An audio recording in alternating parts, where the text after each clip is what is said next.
Hola, hola chiquillas y bienvenidas a este episodio especial de Mujeres FARC. Bueno, pues hoy como verán en el título del video, hoy vamos a hablar de un tema muy importante pero a la vez muy polémico. Y la verdad es cierto este tema, pues mucha gente tiene sus opiniones sobre esto. Bueno, pues el tema del día de hoy será el 8 de marzo, el Día Internacional de la Mujer. Entre todas decidimos este tema debido a que, pues bueno, todas aquí somos mujeres, así que ¿por qué no aprovechar y compartir nuestro punto de vista acerca del tema, que pues nos involucra a nosotras? Antes de comenzar, quiero aclarar algo que ya mi compañera Daira acaba de mencionar. Algunas cosas que vamos a mencionar serán desde nuestro punto de vista. Va a haber cosas en las que ustedes van a coincidir con nosotras y otras en las que no. Y eso está completamente bien. Todos crecimos de maneras distintas, por lo que nuestra forma de ver el mundo es distinta. Pero, aún así, pedimos que si es que no comparten nuestras opiniones, al menos escuchen este episodio para informarse respecto al Día de la Mujer. Bueno, sin más preámbulos, comencemos. Bueno, empecemos con lo básico. ¿Qué es la igualdad de género? La igualdad de género no es solo un derecho humano fundamental, sino que es la clave para que tengamos una sociedad más justa, pacífica y con oportunidades reales para todas y todos. Exacto, porque, a ver, nos encanta ver avances, pero la verdad es que todavía hay una brecha enorme. Las mujeres siguen ganando menos que los hombres, siguen cargando con la mayor parte del trabajo en casa y ni hablemos de la violencia de género. O sea, es una lucha constante.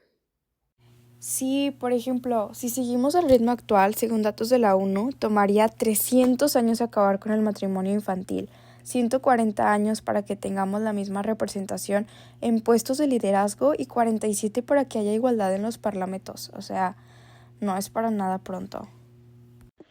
Y eso sin contar que en muchos lugares ni siquiera tenemos derechos básicos garantizados. O sea, todavía hay países donde las mujeres no pueden estudiar libremente o donde se les obliga a casarse súper jóvenes. ¿Cómo puede ser posible que sigamos en esto en pleno siglo XXI? Sí, y es como si algunas personas creyeran que la igualdad es un favor que nos están haciendo, cuando en realidad es lo mínimo que deberíamos tener garantizado.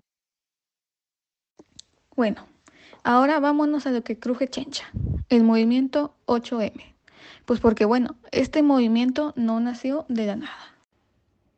Todo empezó con los movimientos obreros y feministas de finales del siglo XIX y principios del siglo XX. Las mujeres empezaron a salir a las calles a exigir derechos laborales y políticos. Sí, y en 1908 hubo una huelga de trabajadoras textiles en Nueva York que marcó un antes y un después. Y ya en 1910, en una conferencia de Copenhague, se propuso fijar un día para conmemorar la lucha de las mujeres. Así que nació lo que hoy conocemos como el 8M. Y no fue hasta 1975 que la ONU ya lo reconoció oficialmente. Pero más allá de la historia, lo importante es que se sigue siendo una lucha hoy en día. Aquí vamos con algo básico, pero que nunca está de más de recordar. ¿Cuáles son nuestros derechos? Porque al parecer, no importa qué nos pase, parece que las personas olvidan que nosotras las mujeres somos seres humanos y que sí tenemos derechos como cualquier otra persona. Claro, incluso hay hombres que dicen que estamos pidiendo mucho cuando solo estamos pidiendo lo justo. Totalmente. A ver, algunos de los derechos fundamentales que tenemos son derecho a la educación, derecho al trabajo con salario justo, derecho a la salud, derecho a una vida libre de violencia. Y no olvidemos los derechos sexuales y reproductivos. Que podamos decidir sobre nuestro propio cuerpo es clave. Aunque al parecer, para los hombres es súper indignante que una persona quiera decidir sobre su propio cuerpo. O sea, tipo, ¿cómo nos atrevemos nosotras, las mujeres, a decidir sobre lo que queremos hacer con nuestro propio cuerpo? O sea, ¿qué nos pasa por la cabeza? Sí, porque todavía hay lugares donde eso sigue siendo un tabú y una lucha constante. O sea, no puede ser que en pleno 2025 sigamos teniendo que pelear por algo tan básico como decidir sobre nuestra maternidad. Nosotras somos las que vamos a cargar al bebé. las que vamos a estar ahí en el hospital pujando con todas nuestras ganas para que salga. E incluso podemos hasta perder la vida trayendo un ser humano a la vida. Pero al parecer los hombres son los que deben de decidir qué debemos hacer y qué no con nuestro cuerpo. Y justo hablando de ese tema, hace poco vi un video de una chica que recién acaba de dar a luz y después muestran al esposo o novio que estaba dormido en el sillón. Ay, sí, cómo me molestan ese tipo de videos. Hace un tiempo vi un tweet de una chica que contaba cómo su esposo, bueno, ahora ex esposo, durante el nacimiento de su primera hija, se quejó con ella del por qué ella recibía toda la atención y él no. Él le decía que durmió súper incómodo en el sillón y que él era el que más sufrió durante el parto que ella. No manches, ¿cómo se atreve el descarado? ¿Saben lo peor de todo? La chica cuenta que su parto duró 6 horas, pero ay no, pobre hombre, entre ella y él sufrió más. De verdad que hay hombres que son unos tremendos hijos de... O sea, ¿de dónde se sacan tremendas cosas? Iniciamos hablando de los derechos que tenemos nosotras las mujeres y ahora estamos criticando a los hombres. De eso podríamos hacer otro episodio. Pero bueno, sigamos porque si no vamos a estar aquí 3 horas criticando a los hombres. Y hablando de hombres y sus cosas, ahora vamos a hablar del feminicidio, un tema muy pero muy triste, pero que debemos de hablarlo para hacer conciencia a todos sobre lo que está pasando. Bueno, para empezar, ¿qué es un feminicidio? Según el Tribunal Electoral del Poder Judicial de la Federación, el término feminicidio hace referencia a un tipo de homicidio específico en el que un varón asesina a una mujer, chica o niña por ser de sexo femenino. A diferencia de otros tipos de asesinatos, los feminicidios suelen ocurrir en el hogar como consecuencia de violencia de género. También se categorizan dentro de los crímenes de odio, dado que se dan en un contexto en el que lo femenino ha sido estigmatizado durante años. Bueno, el feminicidio es la manifestación más extrema del abuso y la violencia de hombres hacia mujeres. Esto se produce como consecuencia de cualquier tipo de violencia de género, como pueden ser agresiones físicas, la violación, la maternidad forzada o la mutilación genital. Se calcula que cada año se perpetran alrededor de 66.000 feminicidios en el mundo. No obstante, hay que tener en cuenta que el número de casos de violencia de género tiende a infravalorar y que muchos países no diferencian entre los homicidios y los feminicidios. Según Diana Russell, algunas de las motivaciones principales para estos asesinatos son la ira, el odio, los celos y la búsqueda de placer. Otras variables que Russell considera relevantes son la misoginia, el sentido de superioridad de género y la concepción de las mujeres como posesión. Estas variables se transmiten culturalmente y favorecen la violencia de los hombres hacia las mujeres. Por otro lado, los asesinatos de mujeres en el ámbito de la pareja también están ligados estadísticamente al consumo de alcohol o de otras drogas por parte del homicida. Si bien estas acciones no pueden ser atribuidas solamente a un fenómeno puramente químico.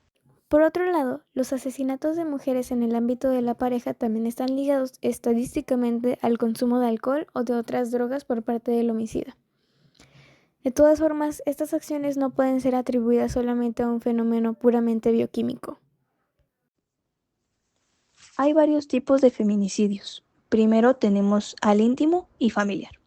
Mientras que los feminicidios familiares son cometidos por varones dentro de la familia cercana o extendida, el concepto feminicidio íntimo suele usarse para hablar del asesinato de la pareja o expareja, independientemente de la relación legal entre las dos personas.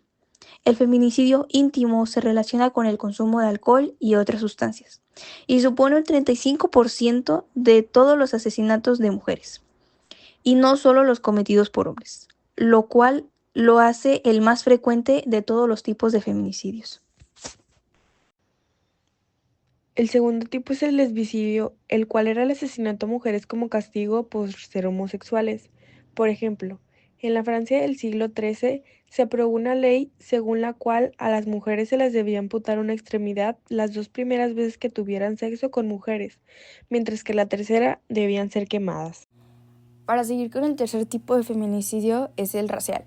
En estos casos el asesino mata a la víctima tanto por ser mujer como por tener rasgos culturales y físicos diferentes a los suyos. Esto se trata como una mezcla de elementos que generan odio de manera totalmente irracional, aunque culturalmente inducido por dinámicas e historias de discriminación. Y el último tipo es el de feminicidio en serie. Este tipo de feminicidio suele darse cuando un varón mata a mujeres de forma repetida para obtener placer sexual sádico. En general, estos asesinatos se producen por trauma o por asfixia. Las víctimas de feminicidios en serie, como el resto de feminicidios no íntimos, son más frecuentemente en mujeres que trabajan como camareras o como prostitutas. En ocasiones se atribuye el feminicidio en serie a la pornografía, en esencial a aquella que erotiza la violencia. Desde una perspectiva de género, esto puede deberse a la normalización de la violencia que se produce en estas piezas de ficción. No obstante, esta relación no ha sido demostrada por el momento. Es probable que el uso de estos materiales no sea un factor que predisponga a la realización de los crímenes, sino que forma parte del proceso de preparación a través del acto de fantasear con violaciones y asesinatos. Y lamentablemente cada año hay casos que nos recuerdan por qué seguimos marchando. Por ejemplo, el caso de Devani Escobar, que se volvió un símbolo de la violencia machista en México. Y sí, fue un caso que nos dejó con el corazón roto. Y lo peor es que sigue sin resolverse del todo. Es indignante ver cómo las autoridades con el sistema de justicia muchas veces fallan. Y también el caso de María Fernanda Contreras, que nos mostró cómo la impunidad y la falta de acción rápida puede costar vidas. O sea, su familia dio toda la información y aún así tardaron días en encontrarla. Es desesperante ver que las mujeres siguen desapareciendo y que muchas veces parece que no pasa nada. Y por eso seguimos marchando. Desde mi punto de vista, me da tristeza como las mujeres aún tenemos que marchar para que se nos respete, que las personas nos vean como seres humanos y no como una cosa insignificante. Es muy lamentable. Hablando de marchas, cada 8 de marzo y cada 25 de noviembre salimos a protestar. ¿Y qué nos dicen? Que porque gritamos, que porque rayamos monumentos, que porque nos organizamos. Y la verdad es que los hombres se quejan del por qué no hacemos marchas pacifistas, pero luego está el caso de Marisela Escobedo, que la verdad recomiendo mucho que vean el documental en Netflix, está muy bueno. Y bueno, ella protesta de manera pacífica y terminó siendo asesinada por los asesinos de su hija. Exacto, y la marcha del 2024 en la Ciudad de México tuvo un montón de consignas importantes. La crisis de feminicidios, los derechos de las mujeres trans, la situación de las mujeres indígenas. Y algo súper bonito es que cada vez más mujeres se unen, desde las más jóvenes hasta las más grandes. Y bueno, amigas, después de todo esto, la gran pregunta es, ¿qué sigue? Porque está claro que no basta con recordar el 8M una vez al año y luego olvidarnos del tema. Exactamente, esto es de todos los días. Se trata de cuestionarnos, de apoyar a otras mujeres, de alzar la voz cuando vemos una injusticia y de exigir nuestros derechos siempre. También se trata de educarnos y educar a las nuevas generaciones para que las cosas cambien de verdad. Porque la lucha feminista no es solo de nosotras, es de todas y de todos. Y no nos olvidemos de algo muy importante. Es que hay muchas maneras de luchar, desde salir a marchar hasta hablar del tema en casa, en la escuela o hasta en el trabajo. Cada granito de arena cuenta. Así que, amigas, sigamos alzando la voz. Nos vemos en la siguiente plática y recuerden, juntas somos más fuertes. Nos vemos y que nunca nos falten las ganas de cambiar al mundo.